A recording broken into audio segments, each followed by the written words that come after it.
There is no place on Earth quite like it. Here, the astonishing is commonplace.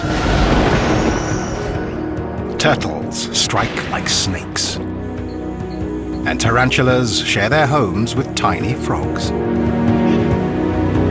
This is a realm both beautiful and brutal, where adaptation is the key to survival.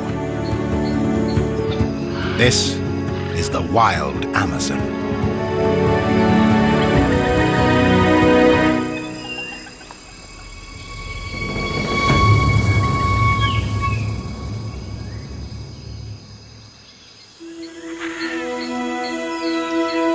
The Amazon River Basin. By any measure, it's one of the greatest natural habitats on Earth. The world's largest rainforest is watered by the world's mightiest river. It's home to the greatest diversity of living things anywhere. And dozens are still discovered every year.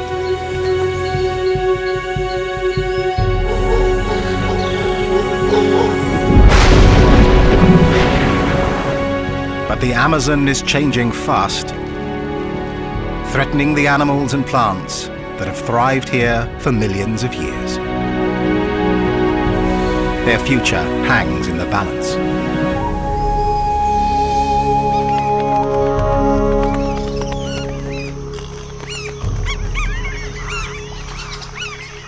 Black caiman are among the Amazon's most ancient inhabitants. These living fossils have remained almost unchanged since the time of dinosaurs.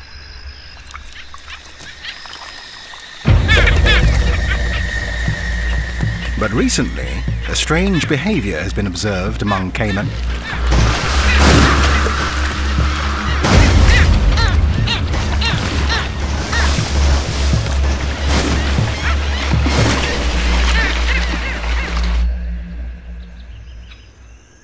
It happens during the dry season.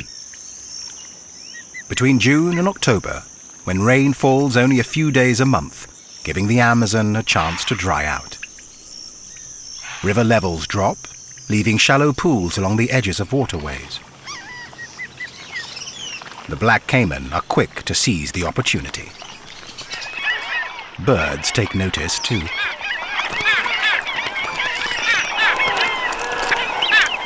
Black skimmers move inland from the coast, and egrets gather by the hundreds. They are all here for one thing. The fishing is excellent. The pools have stranded huge shoals of fish, and the Amazon's largest predator closes in. During the dry season, the caiman gather in large numbers. But what they do next is even more extraordinary.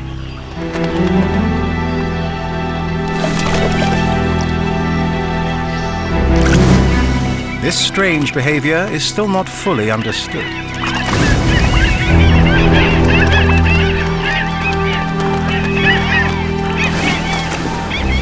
Caiman are known to jump and slap the water as part of a mating display. But here, it's transformed into a synchronized and deadly ballet.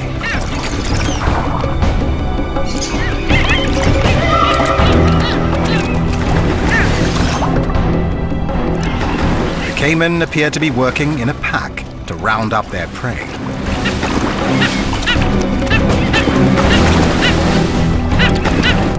The panicked fish are caught by the hungry jaws. Those that escape are picked off by the egrets probing the shallows, and skimmers targeting the surface. The fish don't stand a chance.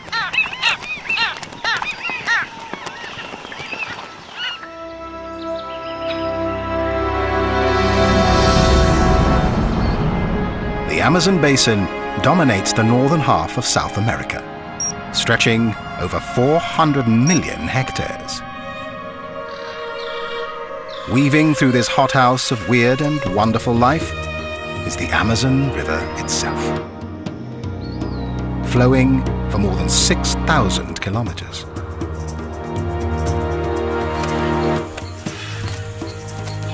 The creatures of this realm are part of a complex web of mutual dependence.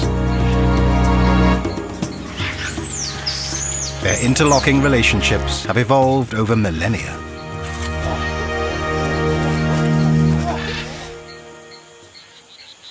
One of the strangest and most mysterious involves a very small frog and a very large spider.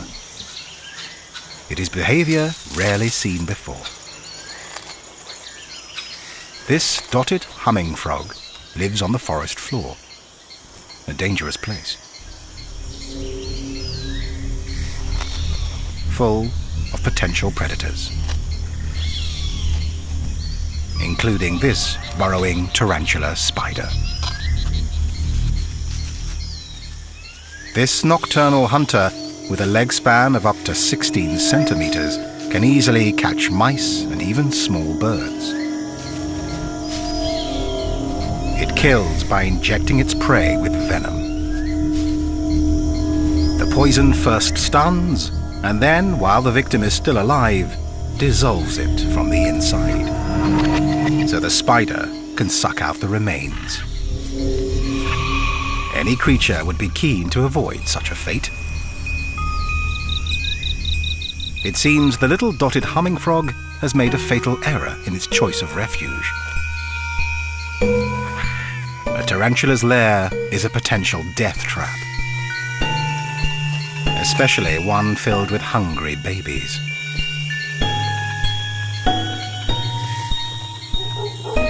For the frog, the outcome cannot be good.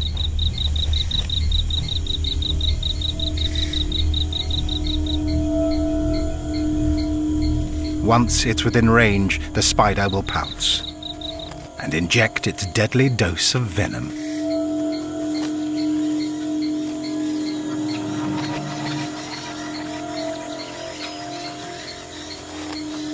But not this time.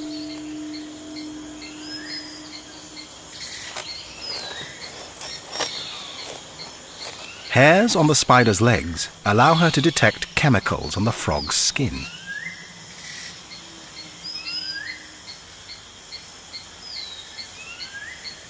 Perhaps she senses that the frog would make a dangerous meal.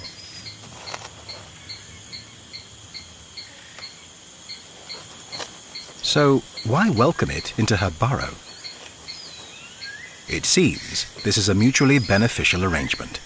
Frogs eat ants, which in turn prey on spider eggs and spiderlings. And for the frog, there's total protection. No other predator would dare take on this mother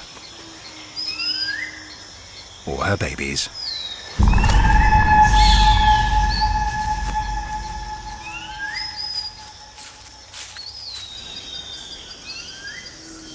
Nearby, another remarkable story of cooperation and adaptation is unfolding. It involves a tree, a bee, and a razor-toothed rodent. A forest plant and two animals earn South American economies millions of dollars a year by doing what comes naturally. Brazil nuts really do come from Brazil, and most grow wild in the Amazon. But they depend on pollinators that have evolved with the necessary skills. The Brazil nut tree's pale, fleshy flowers have tightly wrapped petals. Prying them apart to reach the nectar inside takes a lot of muscle. Only the biggest and strongest bees can do it. For its efforts, the bee is rewarded with a sip of nectar. But as it struggles with the flower, it's also dusted with pollen. When the bee visits other Brazil nut flowers, the pollen shakes loose, the bee gets a meal, and the flowers are fertilized. The third party in this tale is a little mammal whose efforts ensure the Brazil nut tree lives on.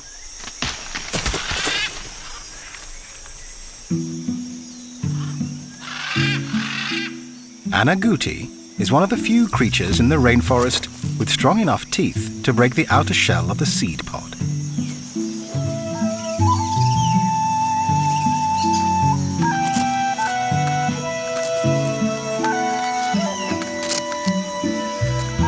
Its reward is a hearty meal, packed with essential fat and calories.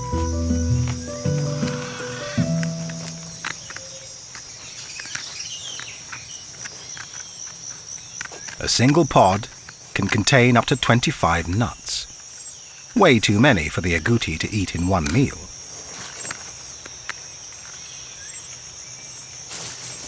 So he hides the leftovers.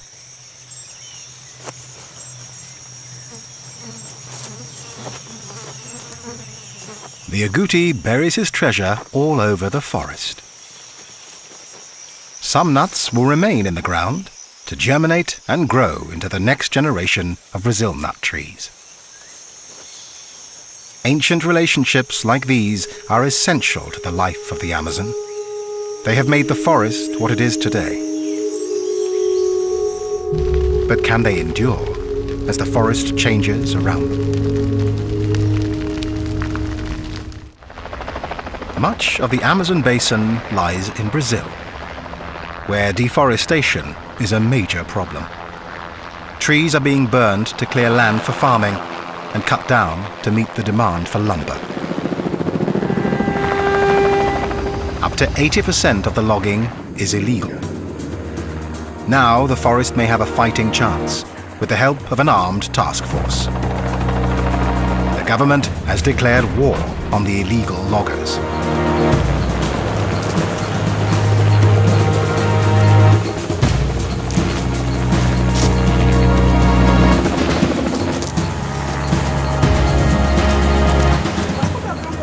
But protecting an area larger than India is almost impossible.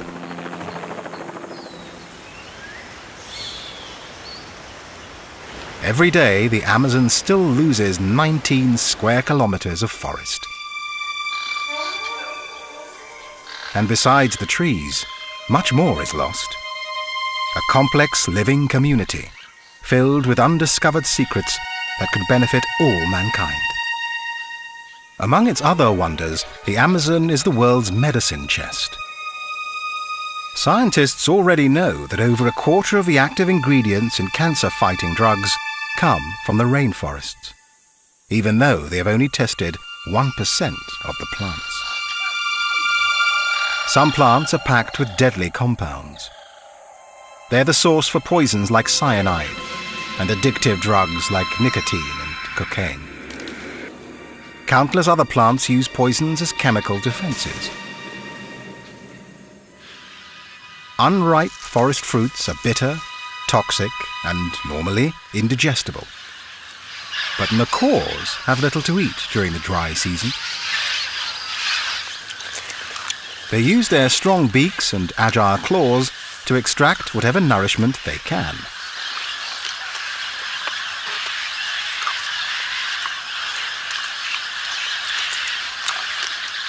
And then have to deal with a belly full of toxic plant matter.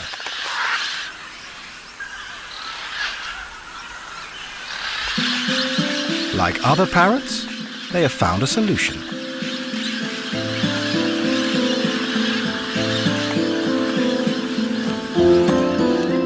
At this time of year, parrots will travel more than 15 kilometers every 2 or 3 days to a particular bend in the river. They're heading for clay banks, exposed by the river as it dries and recedes. Somehow, the birds have learned over time that clay neutralizes the toxins in their diet, which makes it an essential ingredient for surviving the dry season.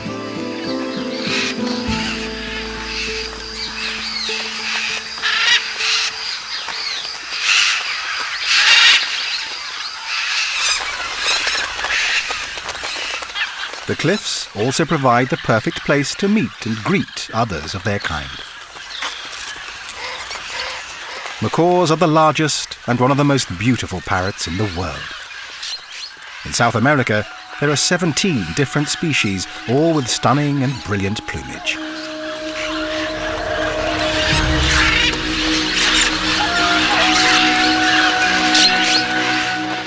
Highly intelligent and extremely sociable, they travel together in large flocks as they search for food.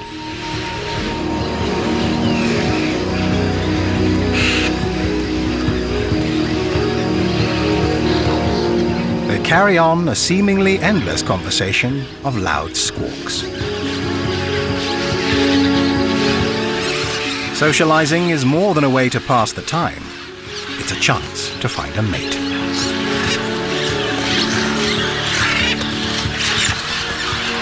For macaws, this is an important choice. They mate for life. A faithful partnership that can last for 50 years. Macaws aren't the only creatures that must deal with plants that are poisonous, tasteless, or just difficult to eat. It's a common problem here, the plant's defense against voracious vegetarians. But few creatures are as ingenious as the Amazon's most numerous inhabitants. Ants. The leaf-cutter ants have been hard at work here for over 50 million years.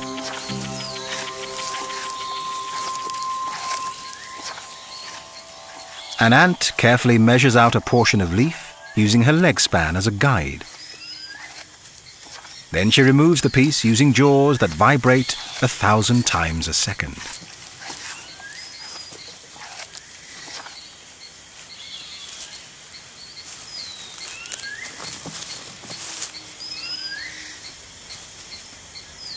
Leaf-cutter ants have an elaborate caste system defined by the size of the ant.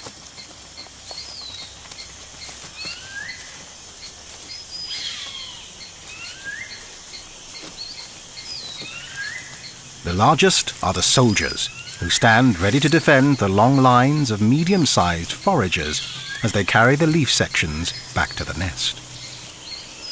The foragers lift loads up to 20 times their own weight, the equivalent of a human carrying a small car.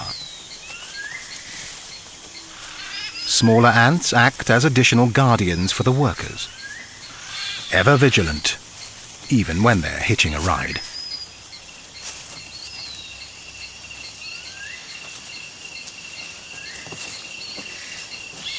The leafcutter's underground nest can measure over 15 meters in diameter and be up to 5 meters deep.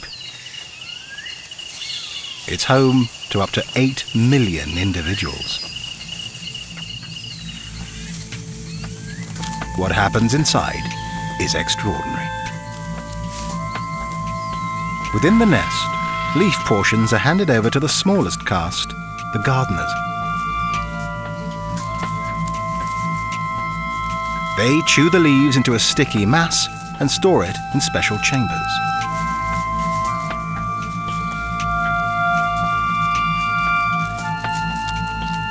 Another chamber houses the colony's most precious possession, an edible fungus. A gardener cuts off a piece of the fungus and carries it to the new stash. In no time, it will begin to grow on the leaves. It's this fungus, not the leaves, that feeds the ants. And they cultivate it as carefully as any human gardeners. It's an amazing adaptation, one that has taken millions of years to perfect.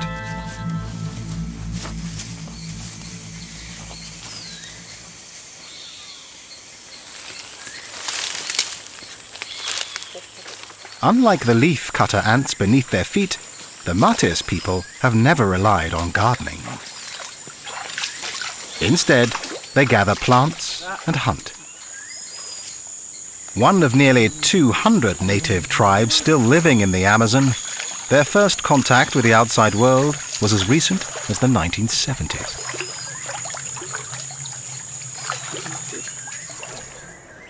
Since then, an estimated third of their population have been wiped out by Western diseases. And the survivors now live in the protection of a national park.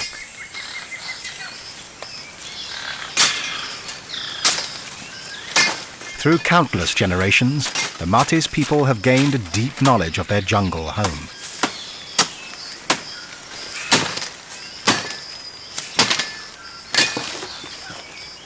They understand how to make use of the poisonous plants around them. The bark of a liana is essential to their survival.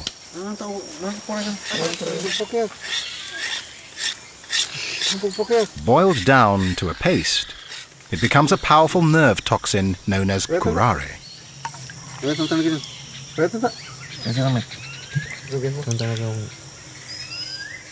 Curare can act in seconds, paralyzing chest muscles and suffocating victims to death. For the Matis, it makes a perfect weapon for catching the fast and nimble monkeys whose meat they prize.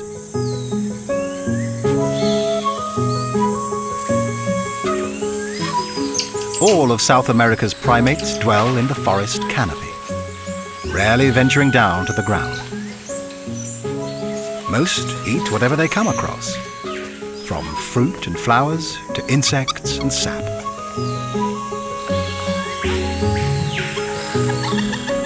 In Brazil alone, there are over 100 different kinds of monkey, more than any other region in the world. And 9 new species have been discovered in the last decade.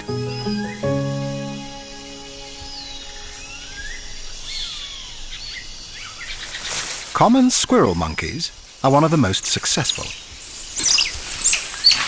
They're found throughout the Amazon.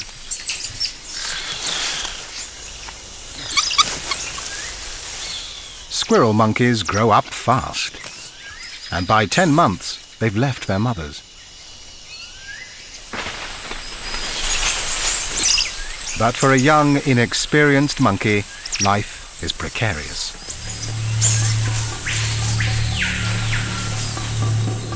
There is danger lurking in the forest.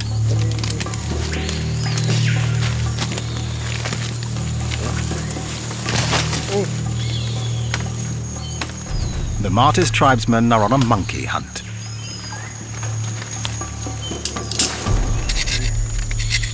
They've already prepared the tips of their arrows with curare.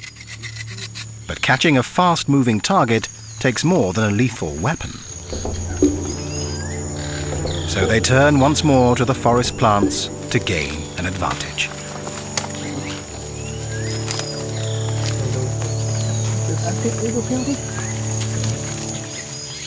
They concoct a solution mixing ebony plant in a little water. They drip it into their eyes.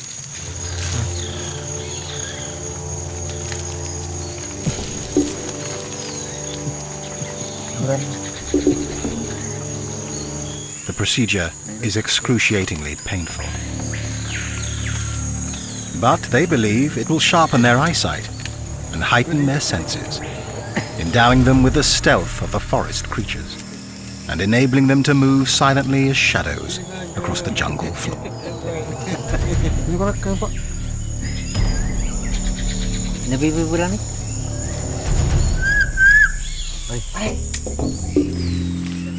Armed and ready, they head into the forest.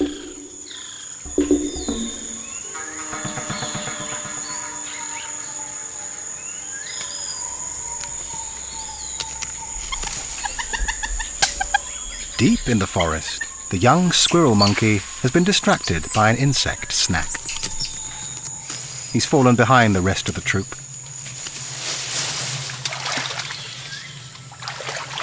Below him, a predator stalks.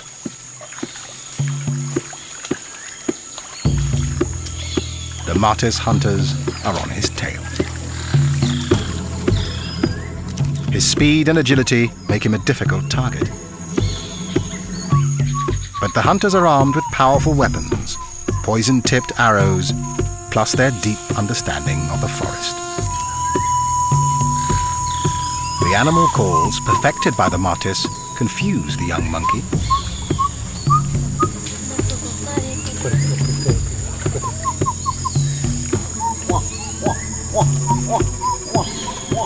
He's naturally inquisitive and moves closer to the calls.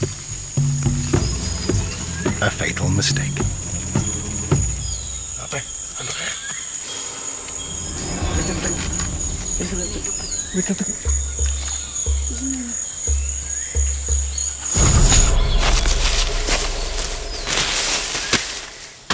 The poison brings paralysis within seconds.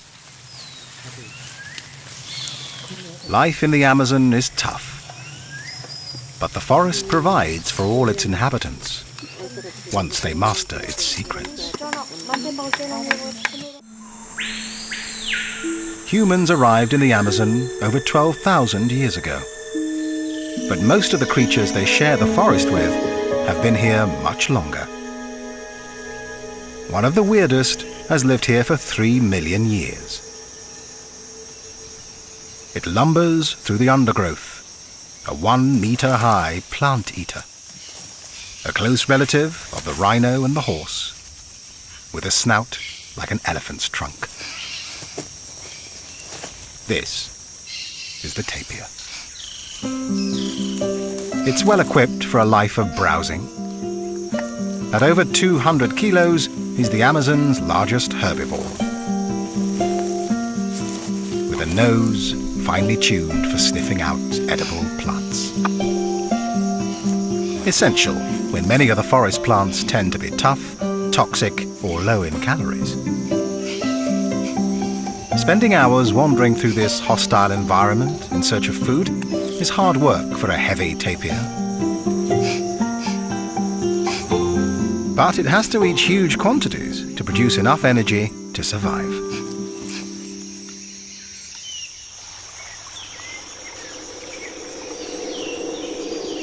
Some animals find a meal by hardly moving at all. A nearby stream looks peaceful, but appearances are deceiving. Camouflaged body armor is a useful asset for an ambush predator. Hidden in the leaf-littered shallows, it waits patiently for an opportunity.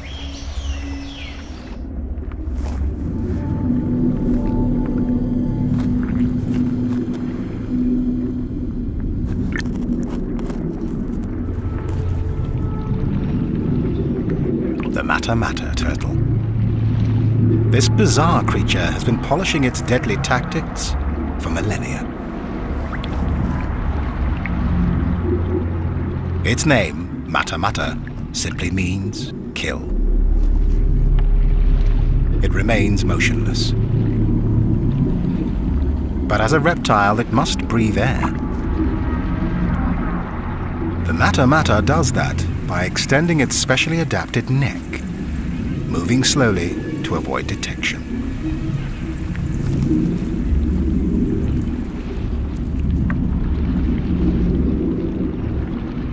And using its snout as a snorkel.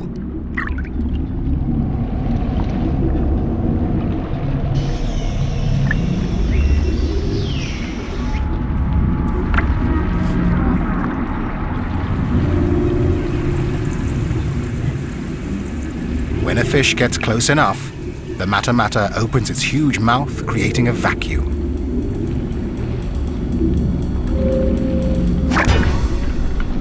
And sucks in its victim faster than the blink of a human eye.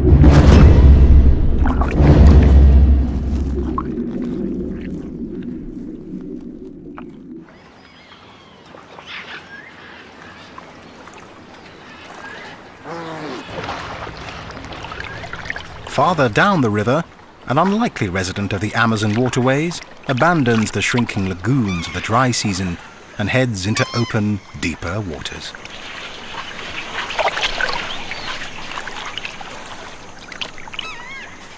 This is a male Amazon river dolphin.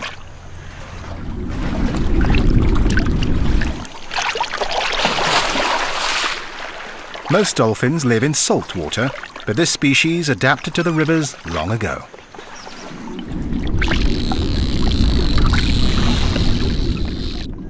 Now the entire basin is his playground. Like other dolphins, he uses sonar to hunt. That comes in handy in these murky waters. But unlike his marine cousins, unfused bones in his neck make it much more flexible. A crucial adaptation when he hunts in smaller rivers, often choked with tangled vegetation and tree roots. Males and females stay apart for most of the year. But now, at the height of the dry season, this dolphin has come to a wide stretch of water, looking for a mate. When he finds a promising female, he begins a strange courtship dance. The male tosses a piece of driftwood around, perhaps to attract the female's attention.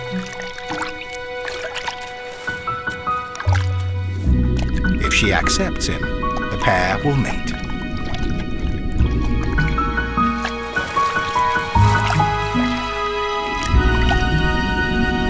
The female will move into small lakes and lagoons nearby.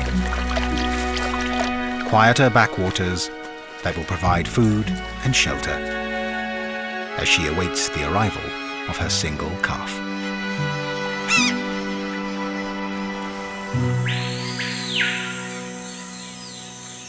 Towards the end of the dry season, the river levels are at their lowest, exposing broad sandbanks. For one huge and ancient creature, this new and temporary landscape offers a brief opportunity essential to their future survival.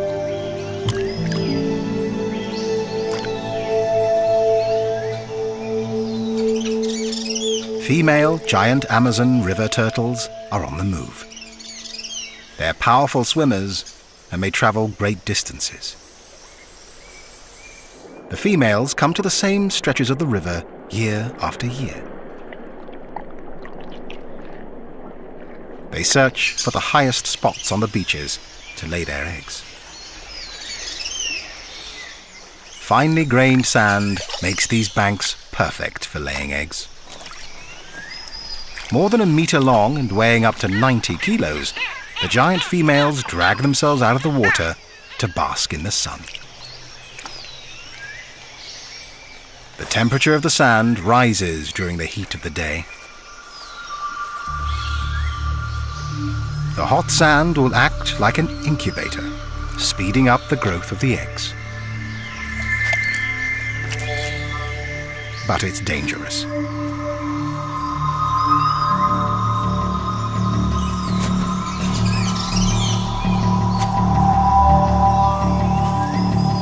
The Amazon's top predator is on the prowl. With one of the strongest bites of all big cats, a jaguar can easily puncture a turtle's shell. The females retreat to the safety of the water. The jaguar can wait, but the turtle's clock is ticking.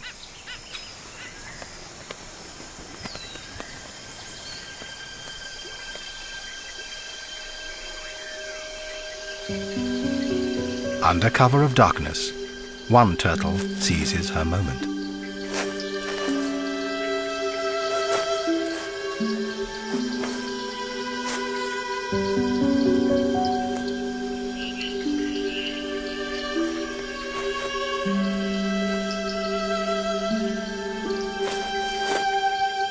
Once the hole is dug, she lays her eggs and covers them gently with sand.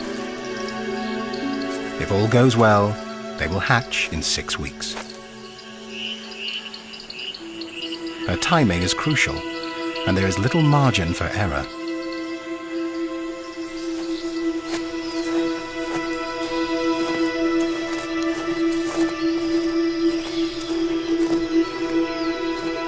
In a few weeks, the rains will return and the beaches will be washed away. The precious eggs must hatch before then.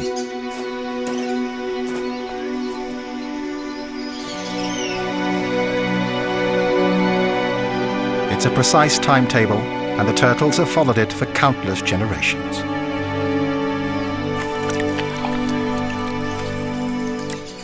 But the climate is changing here, as it is elsewhere around the globe. If weather patterns shift before the turtles have a chance to adapt, they could be doomed to extinction.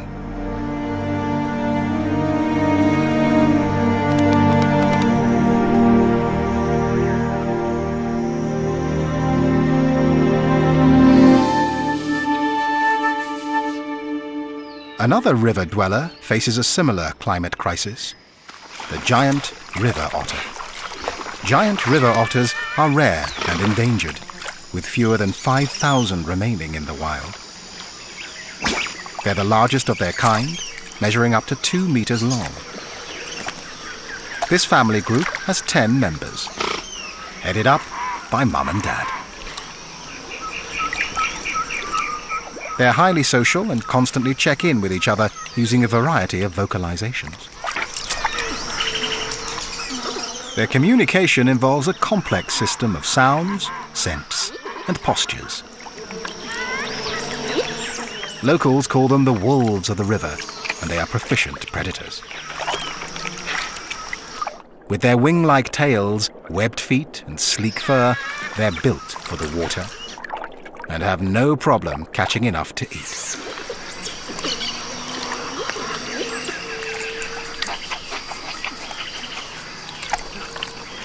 Each otter feeds on up to 4 kilos of fish a day.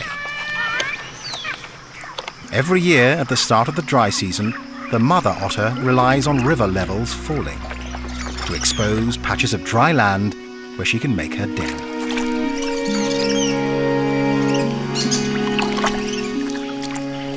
These quiet backwaters provide a perfect place for young otters to learn and play. 14 weeks old, and the pups are still mastering the skills they'll need to survive. But it's a race against time. The rains are about to return, and the den will flood.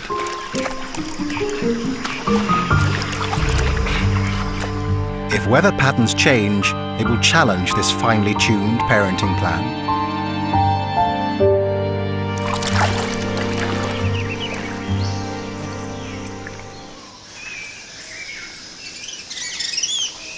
One creature may be better equipped to deal with climate change. It's the world's largest freshwater fish.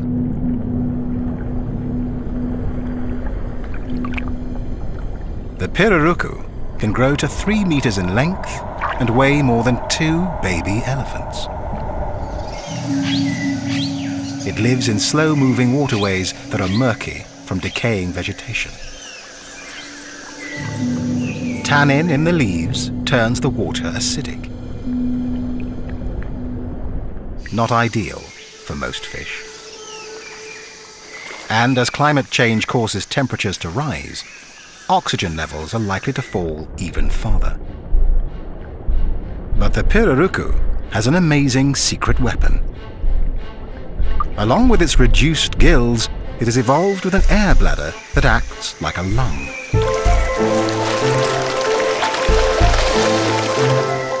The pirarucu rises to the surface for a gulp of air, taking in oxygen through its mouth. It is uniquely adapted to exploit areas avoided by other large fish. And the low oxygen levels render its smaller neighbors sluggish, making them easy targets.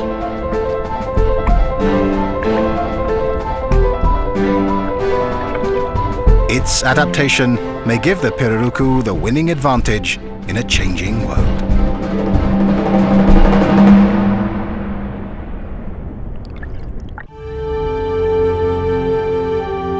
Logging in the Amazon is turning stretches of forest into islands of isolated vegetation. Every species will have to be able to move or adapt in order to survive. And not all creatures are mobile. This pale-throated sloth prefers the security of the canopy and only comes to the ground once a week to defecate. When he does, he's limited to a crawl.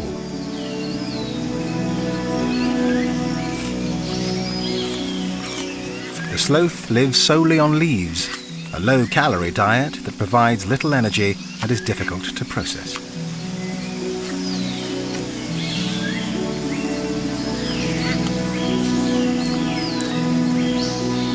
So he spends up to 18 hours a day resting and digesting.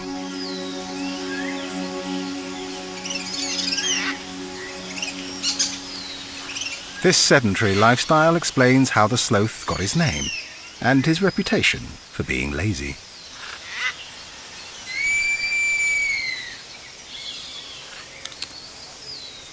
Only the calls of a nearby female get him moving. With poor eyesight, he's reliant on his other senses to find her.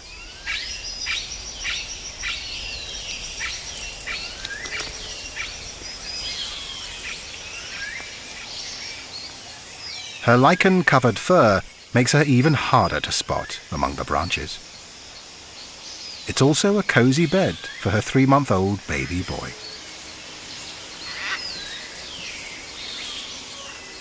He still relies on his mother for food and protection. It will be another 5 months before he's on his own.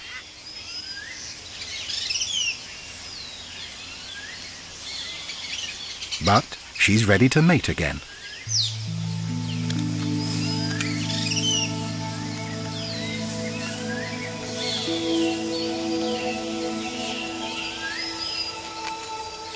Sloth courtship is slow and graceful.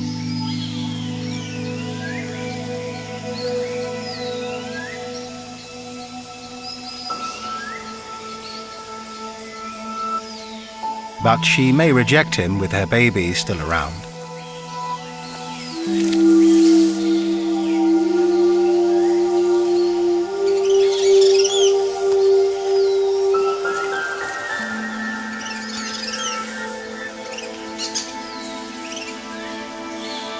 If these sloths mate successfully, the female will give birth in about 6 months, by which time her son will be independent.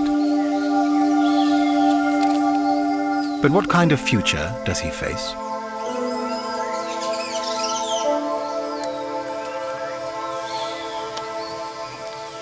The sloth's home in the forest canopy is an uncertain refuge.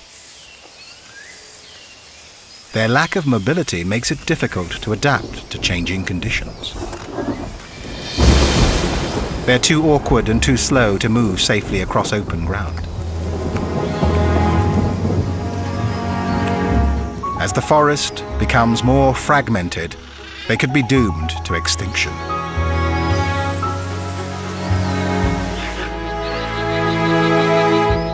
The creatures of the Amazon have developed their incredible survival strategies over millions of years.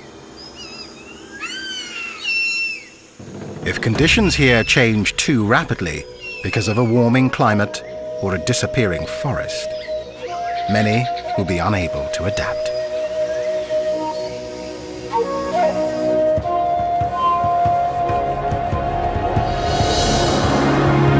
This time, they're fortunate, and the rains are arriving on time. As a new season begins, the waters rise again. Plants and animals will adjust to the change, just as they always have. Here, resilience has always been rewarded with survival.